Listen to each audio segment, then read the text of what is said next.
নমস্কার, হাই নিউজে সকলকে স্বাগত। সঙ্গে রয়েছে আমি রিম্পি। শুরু করছে নিউজ টুডে, আর শুরুতেই দেখে নেব আজকের হেডলাইন্স।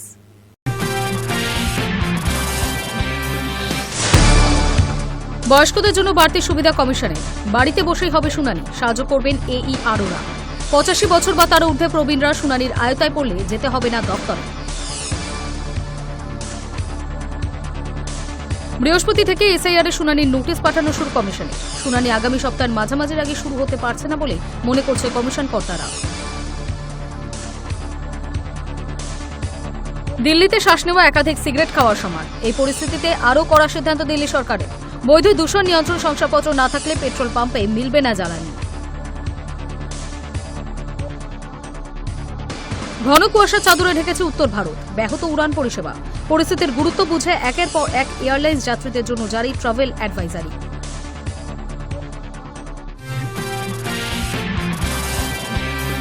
শিক্ষাকর্মী নিয়োগে কলকাতা হাইকোর্টের নির্দেশকে আপাতত মুলতবি রাখল সুপ্রিম কোর্ট। শিক্ষাকর্মীদের বয়সে ছাড় নিয়ে কলকাতা হাইকোর্টের নির্দেশকে আপাতত কেপ্ট ইন অ্যাবিয়েন্স করল সুপ্রিম কোর্টের ডিভিশন বেঞ্চ। শিক্ষাকর্মী নিয়োগে কলকাতা হাইকোর্টের নির্দেশকে আপাতত মুলতবি রাখল সুপ্রিম কোর্ট। কলকাতা হাইকোর্টের বিচারপতি অমৃতা সিনহার নির্দেশকে আপাতত কেপ্ট ইন অ্যাম্বিয়েন্স করল সুপ্রিম কোর্টের বিচারপতি সঞ্জয় কুমার এবং বিচারপতি অলোক আরাধের ডিভিশন বেঞ্চ। আদালতের পর্যবেক্ষণ, প্রত্যেকটি আবেদনের পরিপ্রেক্ষিতে হলফনামা যাচাই করে বিচার করতে হবে। এভাবে অন্তর্বর্তীকালীন নির্দেশ দিলে সাধারণের মধ্যে দ্বিধাদ্বন্দ্ব তৈরি হতে পারে। সুপ্রিম কোর্টের এক কলমের আঁচড়ে বাতিল হয়ে যায় SSC নবম, দশম এবং একাদশ দ্বাদশের 26,000 চাকরি। শিক্ষক শিক্ষিকাদের পাশাপাশি চাকরি হারান শিক্ষাকর্মীরাও। আগামী 31 ডিসেম্বর পর্যন্ত তারা কাজ করতে পারবেন বলেই প্রথমে জানায় সুপ্রিম কোর্ট। ইতিমধ্যে কলকাতা হাইকোর্টের বিচারপতি অমৃতা সিনহা নির্দেশ দেন, গ্রুপ সি এবং গ্রুপ ডির দুর্নীতির সঙ্গে যুক্ত নন এমন প্রার্থীরা বয়সে ছাড় দিতে হবে। সেই নির্দেশকে চ্যালেঞ্জ করে সুপ্রিম কোর্টে যায় কমিশন। বৃহস্পতিবার সুপ্রিম কোর্টের বিচারপতি সঞ্জয় কুমার এবং বিচারপতি অলোক আরাধের ডিভিশন বেঞ্চে মামলার শুনানি হয়। শুনানিতে নবম, দশম, একাদশ, দ্বাদশ চাকরিজীবীদের কার্যকালের মেয়াদ বাড়িয়ে দেয়। 31 ডিসেম্বরের বদলে 31 আগস্ট পর্যন্ত তারা কাজ করতে পারবেন বলে জানায় আদালত। ওই শুনানিতে সুপ্রিম কোর্টের ডিভিশন বেঞ্চের পর্যবেক্ষণ, আপাতত হাইকোর্টের বিচারপতি অমৃতা সিনহার নির্দেশ আপাতত কার্যকর করা হবে না। প্রত্যেকটি আবেদনের ভিত্তিতে হলফনামা যাচাই করে বিচার করতে হবে। কোনোভাবে অন্তর্বর্তীকালীন নির্দেশ দেওয়া যাবে না, তাতে জনমানসে দ্বিধাদ্বন্দ্ব তৈরি হবে বলেই পর্যবেক্ষণ সর্বোচ্চ আদালতের। এই প্রসঙ্গে আইনজীবী তথা বর্ষিয়ান সাংসদ কল্যাণ বন্দ্যোপাধ্যায় বলেন, বিচারপতি অমৃতা সিনহা সকলকে বয়সে ছাড় দেওয়ার কথা বলেছিলেন, তা সুপ্রিম কোর্ট খারিজ করে দিয়েছে। যাচ্ছে বলছে আর অর্ডার পাস হচ্ছে, এটা হবে না। হলফনামা দিতে বলেছে শীর্ষ আদালত। High News network. সুপ্রিম কোর্টের স্বস্তি, চাকরি হারা যোগ্য শিক্ষকদের। 31 ডিসেম্বর নয়, আগামী 31 আগস্ট পর্যন্ত নিয়োগ প্রক্রিয়ার সময়সীমা বৃদ্ধি করল সুপ্রিম কোর্ট। শুধু তাই নয়, 31 আগস্ট পর্যন্ত বেতনও পাবেন যোগ্য শিক্ষকরা, যা নিঃসন্দেহে বড় স্বস্তি রাজ্যের কাছে। সুপ্রিম নির্দেশে খুশি শিক্ষামন্ত্রী ব্রাত্য বসুও। সুপ্রিম কোর্টের স্বস্তি, চাকরিহারা যোগ্য শিক্ষকদের। 31 ডিসেম্বর নয়, আগামী 31 আগস্ট পর্যন্ত নিয়োগ প্রক্রিয়ার সময়সীমা বৃদ্ধি করল সুপ্রিম কোর্ট। শুধু তাই নয়, 31 আগস্ট পর্যন্ত বেতনও পাবেন যোগ্য শিক্ষকরা, যা নিঃসন্দেহে বড় স্বস্তি রাজ্যের কাছেও। সুপ্রিম নির্দেশে খুশি শিক্ষামন্ত্রী ব্রাত্য বসুও। এরপরই সমাজ মাধ্যমে শিক্ষামন্ত্রী লেখেন, সর্বোচ্চ আদালত নিয়োগ প্রক্রিয়া 31 আগস্টের মধ্যে শেষ করতে নির্দেশ দিয়েছেন, যা আমাদের রাজ্যের মাননীয় মুখ্যমন্ত্রী মমতা বন্দ্যোপাধ্যায়ের সঠিক দিক নির্দেশের প্রতি আস্থার উজ্জ্বলের দৃষ্টান্ত। সুপ্রিম কোর্ট এর আগে নির্দেশে জানিয়েছিল, আগামী 31 ডিসেম্বরের মধ্যে যোগ্যরা স্কুলে শিক্ষকতা করতে পারবে। এই সময়সীমার মধ্যেই নবম ও দশম এবং একাদশ, দ্বাদশ শ্রেণীর নিয়োগ প্রক্রিয়া শেষ করতে হবে বলেও নির্দেশে জানায় সুপ্রিম কোর্ট। সেই সময়সীমা শেষ হতে আর কয়েকদিনই বাকি ছিল। ক্রমশ চিন্তা বাড়ছিল যোগ্যদের। যদিও এর মধ্যেই সময় বাড়ানোর আবেদন জানিয়ে সুপ্রিম কোর্টে আবেদন জানায় রাজ্য। একই সঙ্গে স্কুল সার্ভিস কমিশন এবং মধ্যশিক্ষা পর্ষদের তরফেও এই সংক্রান্ত আবেদন জানানো হয়। সময়সীমা বাড়ানোর দাবিতে শিক্ষা দফতরের যুক্তি ছিল, 1 জানুয়ারি থেকে রাজ্যের স্কুলগুলিতে নতুন শিক্ষাবর্ষ শুরু হবে। মাধ্যমিক শুরু হবে 2রা ফেব্রুয়ারি থেকে। রয়েছে উচ্চ মাধ্যমিকের 4র্থ সেমিস্টারও। এই গুরুত্বপূর্ণ সময় যদি 13,000 শিক্ষক স্কুলে যাওয়া বন্ধ করেন, তাহলে শিক্ষা ব্যবস্থায় ব্যাপক প্রভাব পড়বে। সঙ্গে স্কুলের পরীক্ষা, মাধ্যমিক, উচ্চ মাধ্যমিকের খাতা দেখা সহ একাধিক বিষয় রয়েছে। এদিকে এসএসসি সূত্র মারফত জানা গিয়েছে, খুব তাড়াতাড়ি হলে একাদশ দ্বাদশের সুপারিশপত্র তারা 16 জানুয়ারি থেকে পাঠাতে পারবে। নবম দশমের ক্ষেত্রে সেই তারিখটা মার্চের শেষ নাগাদ। সব দিক বিবেচনা করে 8 মাসের অতিরিক্ত সময় চেয়ে আবেদন করা হয়। সেই অনুমতি দিয়েছে শীর্ষ আদালত। এহেন আবেদনের পরিপ্রেক্ষিতেই যোগ্য এবং চাকরিহারাদের স্বস্তি দিয়ে বড় নির্দেশ দেয় সুপ্রিম কোর্ট। এরপরেই সমাজ মাধ্যমে শিক্ষামন্ত্রী ব্রত বসু লেখেন, নবম, দশম এবং একাদশ দ্বাদশ শ্রেণীর শিক্ষক নিয়োগ মামলায় গুরুত্বপূর্ণ রায় দিলেন সুপ্রিম কোর্ট।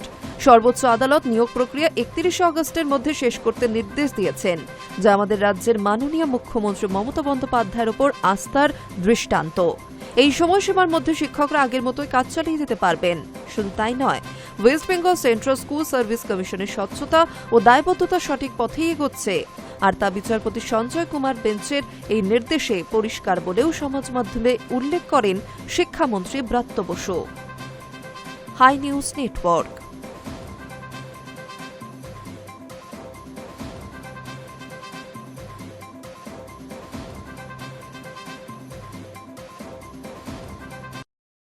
এসএসসির নতুন নিয়োগে অতিরিক্ত 10 নম্বর বাতিল সহ 5 দফা দাবি তুলে বিক্ষোভ মিছিল নতুন এসএলএসটি চাকরির প্রার্থীদের। বৃহস্পতিবার শিয়ালদা থেকে গান্ধী মূর্তির পাদদেশ পর্যন্ত অভিযান করেন তারা।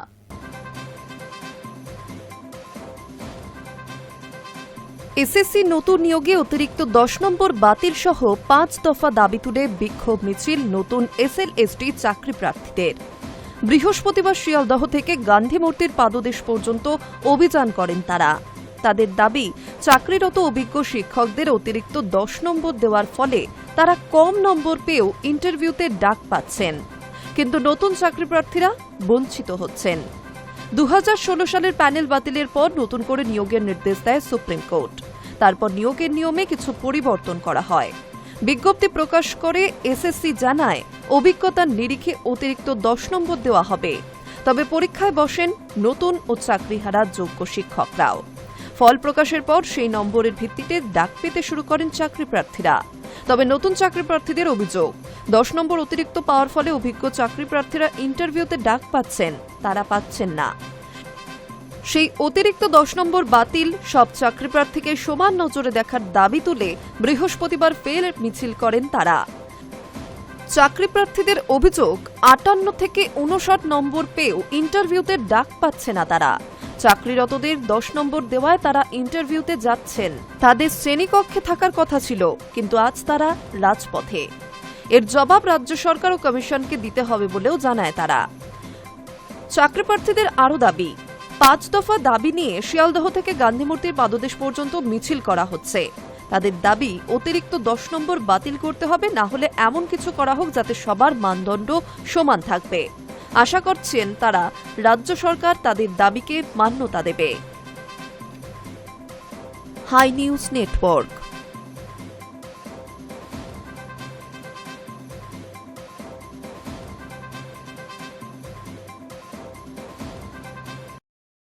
সারাক্ষণ এজেন্সির ভয় দেখালে ব্যবসা করবে কি করে?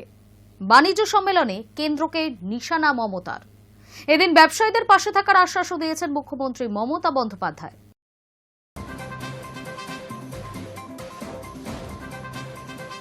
শিল্পবান্ধব বাংলায় ব্যবসায়ীদের পাশে রাজ্য সরকার। বৃহস্পতিবার ধনধান্য অডিটোরিয়ামে বাণিজ্য সম্মেলনে দাঁড়িয়ে রাজ্যের শিল্প সাফল্যের খতিয়ান তুলে ধরে সেই প্রমাণ দিলেন মুখ্যমন্ত্রী মমতা বন্দ্যোপাধ্যায়। তবে তার অভিযোগ, ব্যবসায়ীদের বাধা দেওয়ার চেষ্টা করছে কেন্দ্র সরকার। সিবিআই, ইডির মতো কেন্দ্র এজেন্সিকে হাতিয়ার করে ব্যবসায়ীদের ভয় দেখানো হচ্ছে বলেই অভিযোগ মমতার। কেন্দ্রীয় তদন্তকারী সংস্থাকে হাতিয়ার করে কেন্দ্র সরকার বাংলায় আতঙ্কের পরিবেশ তৈরি করতে চাইছে। একাধিকবার এই অভিযোগ করেছেন মমতা। নিয়োগ দুর্নীতি সহ নানা মামলায় নেতা মন্ত্রীদের গ্রেপ্তারের নেপথ্যেও রাজনৈতিক অভিসন্ধি রয়েছে বলেই অভিযোগ করেন মমতা। এবার রাজ্যের শিল্পের বিকাশকে বাধা দিতে কেন্দ্র ব্যবসায়ীদের টার্গেট করেছেন বলেই অভিযোগ তার। মমতা এদিন বলেন, ব্যবসায়ীদের এজেন্সি দিয়ে ভয় দেখানো হচ্ছে। সারাক্ষণ এজেন্সির ভয় দেখালে ব্যবসা করবে কি করে? বাংলার নামে অযথা কেউ কেউ অপপ্রচার করছেন বলে অভিযোগ করেন তিনি বলেন, বাংলায় শিল্প সম্ভাবনা নেই বলে অপপ্রচার করছে, রাজ্যের বিরুদ্ধে ভুয়ো খবর ছড়ানো হচ্ছে। বাংলা একদিন সারা বিশ্বকে নেতৃত্ব দেবে। বাংলা যা পারে আর কেউ তা করতে পারে না। উল্লেখ্য, ক্ষমতায় আসার পর থেকে রাজ্যের উন্নয়নই মূল লক্ষ্য। শিল্প এবং কর্মসংস্থানে তাই দেওয়া হয়েছে বিশেষ জোর। শিল্প টানতে তাই প্রতি বছর কলকাতায় বিশ্ব বঙ্গ বাণিজ্য সম্মেলনের আয়োজন করে রাজ্য সরকার। তার ফলে বিনিয়োগও আসছে, বাড়ছে রাজ্যের আয়ও। বিদেশ থেকে লোক নিয়ে এনেছেন মুখ্যমন্ত্রী মমতা বন্দ্যোপাধ্যায়। তবে তা সত্ত্বেও প্রায়শই রাজ্যের শিল্প কর্মসংস্থানের সুযোগ নিয়ে প্রশ্ন তোলে বিরোধীরা। যদিও কাজ দিয়ে বারবার বিরোধীদের কথার জবাব দেন মুখ্যমন্ত্রী। এদিনের মঞ্চ থেকে রাজ্যের শিল্প সাফল্যের খতিয়ানও তুলে ধরেন তিনি। আগামী দিনে বাংলা গোটা বিশ্বকে পথ দেখাবে বলে আশা প্রকাশও করেন মুখ্যমন্ত্রী। High News network.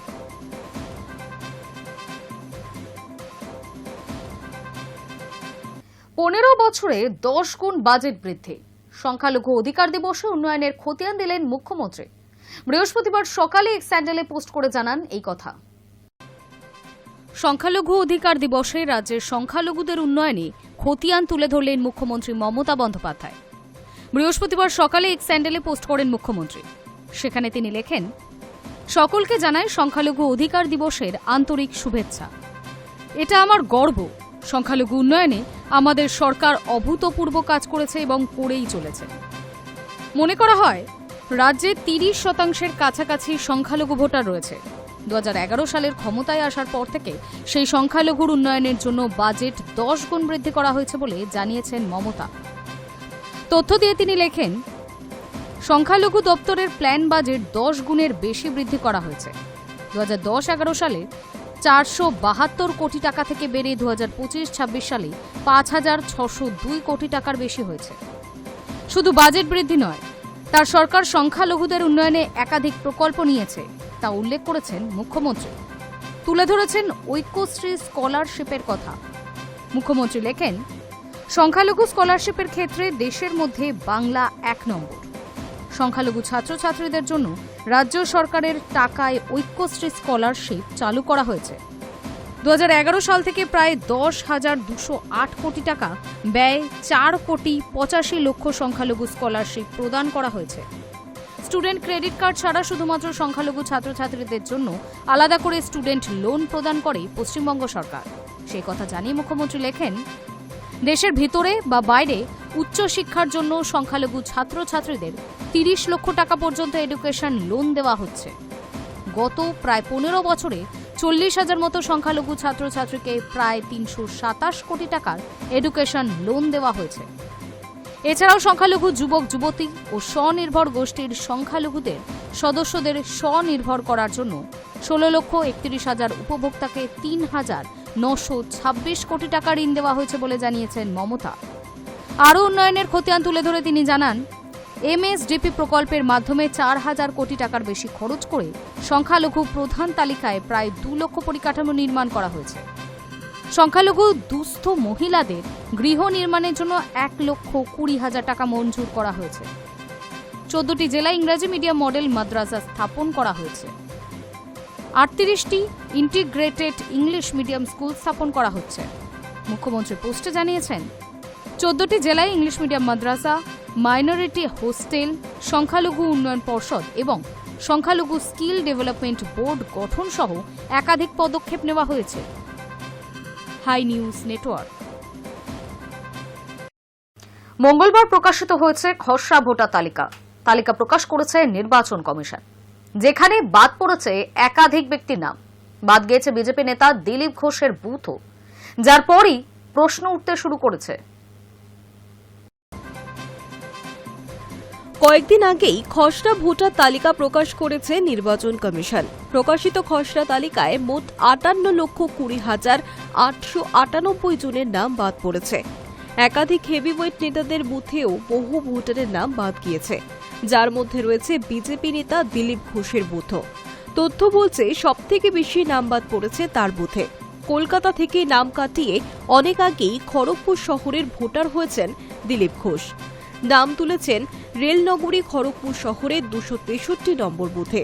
এসআইআর এর কবলে পড়ে সেই বুথেই আবারও নাম কাটা গিয়েছে 235 জনের, যার মধ্যে মৃত ভোটার 19, স্থায়ীভাবে স্থানান্তরিত ভোটার 11, নো ম্যাপিং 76, 196 জন ভোটার অনুপস্থিত। আর এই তথ্য সামনে আসতেই শুরু হয়েছে বিতর্ক। যদিও রাজনৈতিক বিশেষজ্ঞদের কথায় রেল কলোনি এলাকা বলেই এই ধরনের ঘটনা ঘটছে। চাকরি সূত্রে অনেকেই এখানে আসেন, আবার অন্যত্র চলে যান, তাই ভোটার কমেছে। প্রাক্তন সাংসদ দিলীপ ঘোষের ওই বুথে আগে ভোটার ছিলেন 779।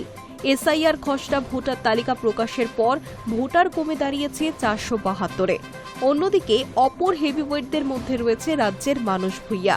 তার 10 নম্বর বুথে মাত্র 21 জনের নাম বাদ গিয়েছে।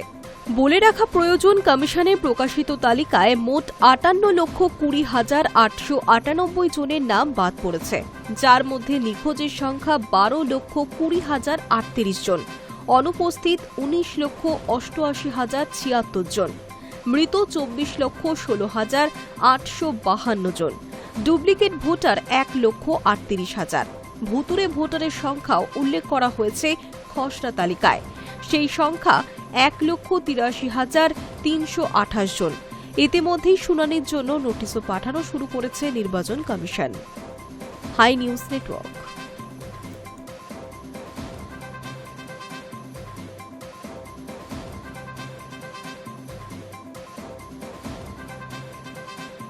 বৃহস্পতিবার থেকে এসআইআর এর শুনানির নোটিশ পাঠানো শুরু কমিশনের। খসড়া ভোটার তালিকা প্রকাশের 24 ঘন্টার মধ্যেই শুরু নোটিশ পাঠানো। এই ধরনের ভোটারের সংখ্যাটা প্রায় 31 লক্ষ বলে কমিশন সূত্রের খবর। তবে এই শুনানি আগামী সপ্তাহের মাঝামাঝির আগে শুরু হতে পারছে না বলেই মনে করছে কমিশন কর্তারা। খসড়া ভোটার তালিকা প্রকাশের 24 ঘন্টার মধ্যেই বৃহস্পতিবার থেকে শুনানির নোটিশ পাঠানো শুরু করল নির্বাচন কমিশন। আপাতত প্রথম পর্যায়ে 2002 এর তালিকায় যাদের বাবা মা বা ঠাকুরদা ঠাকুমার নাম পাওয়া যায়নি তাদেরই নোটিশ দেওয়া হচ্ছে। এই ধরনের ভোটারের সংখ্যাটা প্রায় 31 লক্ষ বলেই কমিশন সূত্রের খবর। তবে এই শুনানি আগামী সপ্তাহের মাঝামাঝির আগে শুরু হতে পারছে না বলেই মনে করছে কমিশন কর্তারা। অন্যদিকে ডানকুনির পর এদিন আরও 2 জায়গায় জীবিত ভোটারকে খসড়া তালিকায় মৃত হিসেবে দেখানোর ঘটনার কথা জানা গিয়েছে। ঘটনার সঙ্গে জড়িত 3 বিএলওকে শোকজও করা হয়েছে। পাশাপাশি ওই ব্লকগুলি বিডিওদের কাছ থেকে রিপোর্ট তলব করেছে কমিশন। কমিশনের দেওয়া হিসেব অনুযায়ী রাজ্যে আনম্যাপড ভোটারের সংখ্যা প্রায় 30.59 লক্ষ। এরপর ডাক পেতে চলেছেন 1.36 কোটি ভোটার, যাদের ক্ষেত্রে নিজের বয়স, বাবার নাম না মেলা, বাবা মার সঙ্গে অথবা ঠাকুরদা ঠাকুমার সঙ্গে বয়সের পার্থক্য, লিঙ্গ না মেলার মতো অসঙ্গতি রয়েছে। যারা যারা বাবা মা ঠাকুরদা ও ঠাকুমার বদলে মামা বা মাসির মতো মাতৃকুলের কাউকে দিয়ে নিজেকে ম্যাপিং করিয়েছেন, তারাও এই ডাক পাওয়ার তালিকায় আছেন। অবশ্য শেষ পর্যন্ত এই 1.36 কোটি থেকে কিছুটা কমবে বলেই কমিশন কর্তার বিশ্বাস। তবে এখনও জাতীয় নির্বাচন কমিশন থেকে শুনানি কিভাবে করা হবে তা নিয়ে দিল্লি থেকে স্পষ্ট কোনো পথনির্দেশ না আসায় শুনানি শুরু হতে আগামী সপ্তাহের বুধ বা বৃহস্পতিবার হয়ে যাবে বলেই ধারণা কমিশন কর্তাদের। Hi News network.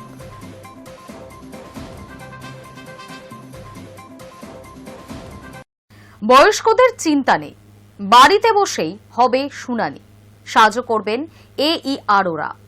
সূত্রের খবর, 85 বছর বা তার ঊর্ধ্বে যাদের বয়স তারা যদি শুনানির আয়তায় পড়েন, সেই ক্ষেত্রে তাদের আর শুনানির জন্য দফতরে যেতে হবে না। সংশ্লিষ্ট ERO নিজেই তাদের বাড়িতে গিয়ে শুনানি করবেন বলেই খবর। বয়স্কদের চিন্তা নেই, বাড়িতে বসেই শুনানি, সাহায্য করবেন AEROরা। বুধবার জানিয়ে দিল নির্বাচন কমিশন। সূত্রের খবর, 85 বছরের বা তার ঊর্ধ্বে যাদের বয়স তারা যদি শুনানির আওতায় পড়েন, সেক্ষেত্রে তাদের আর শুনানির জন্য দফতরে যেতে হবে না। সংশ্লিষ্ট ERO নিজেই তাদের বাড়িতে গিয়ে শুনানি করবেন। সঙ্গে থাকবেন সহকারী নির্বাচন আধিকারিক এবং ওই বুথ লেভেল অফিসার। প্রবীণ ভোটারদের যাতে কোনোভাবেই হয়রানির মুখে পড়তে না হয় তা নিশ্চিত করতেই এই সিদ্ধান্ত। অন্যদিকে এসআইআর এর খসড়া তালিকা প্রকাশের একাধিক ভুল ধরা পড়ায় রাজ্যের বিভিন্ন প্রান্তে বিএলওদের বিরুদ্ধে শোকজ নোটিশ জারি করা হয়েছে। দার্জিলিং শিলিগুড়ি এলাকায় একজন বিএলওকে শোকজ করা হয়েছে।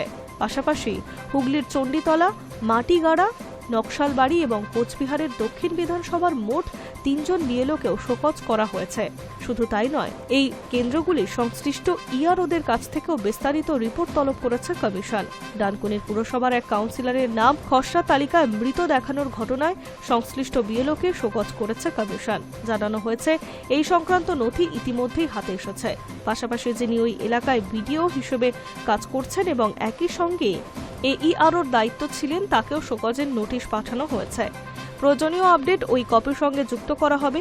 শিলিগুড়ির মৃত ভোটার সংক্রান্ত ভুল তালিকাভুক্ত ঘটনায় বিএলওকে শোকজ করা হয়েছে। এই ধরনের ব্যবস্থা নেওয়া হয়েছে কোচবিহার দক্ষিণের ক্ষেত্রেও।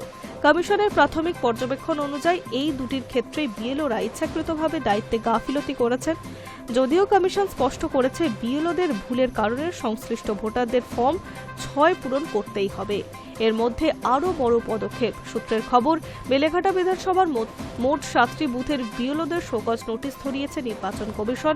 24 ঘন্টার মধ্যে সন্তোষজনক জবাব না দিলে শাস্তিমূলক ব্যবস্থা নেওয়া হবে বলে জানানো হয়েছে। অভিযোগ, ভোটার তালিকা সংশোধন, বাড়ি বাড়ি সমীক্ষা ও নথি যাচাইয়ের কাজে একাধিক অনিয়ম হয়েছে। কোথাও ফর্ম জমা পড়লেও তথ্য আপডেট হয়নি, কোথাও ঠিকানা বা নম্বর সংশোধনের আবেদন ফেলে রাখা হয়েছে, আবার কয়েকটি বুথে নিয়মিত পরিদর্শন হয়নি। নির্বাচনের কমিশনের বক্তব্য, ভোটের আগে ভোটার তালিকা নির্ভুলতা অত্যন্ত গুরুত্বপূর্ণ। নতুন ভোটার সংযোজন, নাম বিয়োগ বা সংশোধন প্রতিটি ধাপেই দায়িত্ব অবহেলা গণতান্ত্রিক প্রক্রিয়াকে ক্ষতিগ্রস্ত করছে। তাই গাফিলতি প্রমাণিত হলে সাসপেনশন থেকে দায়িত্ব প্রত্যাহার, সব ধরনের প্রশাসনিক পদক্ষেপ নেওয়া হবে।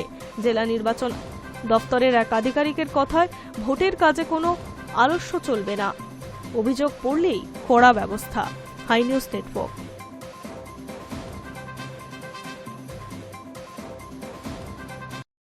আসবো আবহাওয়ার খবরের দিকে। উত্তরবঙ্গে ঠান্ডায় হাড় কাঁপছে, এদিকে দক্ষিণবঙ্গের শীতের দেখা নেই। আবহাওয়া দপ্তর বলছে, আগামী 7 দিনে দক্ষিণবঙ্গে তাপমাত্রার বড় সড়ো কোনো হেরফের হবে না, উল্টে তাপমাত্রা কিছুটা বাড়তেও পারে। দক্ষিণবঙ্গের শীতের লুকোচুরি, এই তাপমাত্রা নামছে তো এই উঠছে। ডিসেম্বরের মাঝে এসে ফের খানিকটা তাপমাত্রা উঠেছে কলকাতা সহ দক্ষিণবঙ্গে। উত্তরবঙ্গে ঠান্ডায় হাড় কাঁপছে, এদিকে দক্ষিণবঙ্গে শীতের দেখা নেই। আবহাওয়া দপ্তর বলছে, আগামী 7 দিনে দক্ষিণবঙ্গে তাপমাত্রার বড়সড় হেরফের হবে না, উল্টে তাপমাত্রা কিছুটা বাড়তেও পারে। তাপমাত্রা মোটের ওপর স্বাভাবিক বা তার উপরেই থাকবে, অর্থাৎ জাকিয়ে শীত এখনো হাতের নাগালে নয়। হাওয়া অফিস বলছে, আগামী কয়েকদিন পশ্চিমের জেলাগুলিতে সর্বনিম্ন তাপমাত্রা 12 থেকে 14 ডিগ্রি সেলসিয়াসের মধ্যে ঘোরাঘুরি করবে। উপকূলের জেলাগুলিতে সর্বনিম্ন তাপমাত্রা 14 থেকে 17 ডিগ্রি সেলসিয়াসের মধ্যে থাকবে। দক্ষিণবঙ্গে সর্বনিম্ন তাপমাত্রা 11 ডিগ্রি সেলসিয়াসের কাছাকাছি। আবহাওয়া দপ্তর সূত্রের খবর, উত্তর পশ্চিম ভারতে তৈরি পশ্চিমী ঝঞ্ঝার প্রভাবে দক্ষিণে তাপমাত্রা নামছে না। দিনের বেলা জলীয় বাষ্পপূর্ণ বাতাস সম্পূর্ণ বিপরীত দিক, অর্থাৎ দক্ষিণ পূর্ব দিক থেকে ঢুকছে। উত্তরে হাওয়া ওই পূবালি বাতাসকে বাধা না দিতে পারায় শীত পড়ছে না সেভাবে, ঊর্ধ্বমুখী হচ্ছে পারদ। পশ্চিমী ঝঞ্ঝার প্রভাব পুরোপুরি না কাটা পর্যন্ত দক্ষিণবঙ্গে নতুন করে পারদ পতনেরও সম্ভাবনা নেই। সকালের দিকে জেলায় জেলায় হালকা থেকে মাঝারি কুয়াশা থাকতে পারে, তবে কোথাও আপাতত ঘন কুয়াশার সতর্কতা নেই। পশ্চিমের বাঁকুড়া, পুরুলিয়া, ঝাড়গ্রাম এবং উপকূলের জেলা পূর্ব মেদিনীপুর এবং উত্তর ও দক্ষিণ 24 পরগনা সহ সংলগ্ন এলাকায় কুয়াশার দাপট বেশি থাকবে।